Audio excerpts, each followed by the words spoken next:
নমস্কার বন্ধুরা, আশা করছি সকলে খুবই ভালো আছেন। বং কিচেন বনানি নতুন একটা রেসিপিতে আপনাদের স্বাগত জানাই। আমি আজকে যে রেসিপিটি করব সেটি হলো ফুলকপির পাতা ভর্তা। তার জন্য আমি নিয়েছি পাতা, নিয়েছি চিংড়ি মাছ, পেঁয়াজ, রসুন, কাঁচা লঙ্কা, হলুদের গুঁড়ো, লঙ্কার গুঁড়ো এবং আমি নিয়েছি শুকনো লঙ্কা, কালো জিরা। এইগুলো দিয়ে আমি এই ভর্তাটা করব। তো প্রথমেই আমি ফুলকপির পাতাগুলো ধুয়ে একটা বাটির মধ্যে গরম করব, সিদ্ধ করে এবং নুন দিয়ে এটাকে সিদ্ধ করে নেব। তা আপনারা অনেকেই এই ফুলকপির পাতা ফেলে দেন, কিন্তু একবার ফেলে না দিয়ে মুখে স্বাদ আনার জন্যে একঘেয়েমি খাওয়ার থেকে এরকমভাবে একবার করে খাবেন, আশা করছি ভালো লাগবে।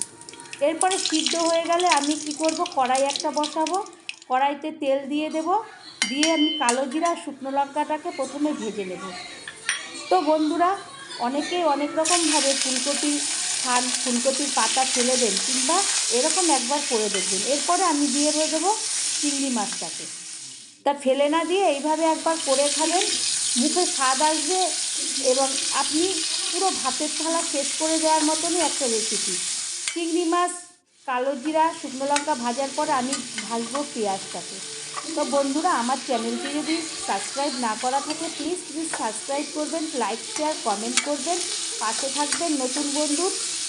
এরপরে আমি দিয়ে দেব রসুন দিয়ে কাঁচা লঙ্কা দিয়ে আমি সমস্ত মশলাগুলোই দিয়ে দেব। এরপরে দিয়ে দেব হলুদের গুঁড়ো আর লবণ দিয়ে আমি ভালো করে নাড়াচাড়া করে আমি দিয়ে দেবো ফুলকপি পাতাটা দিয়ে আমি ভালো করে আবারও ওর মধ্যে ভালো করে ওটার সঙ্গে সব কিছু মশলার সঙ্গে পাতাটাকে ভেজে নেব।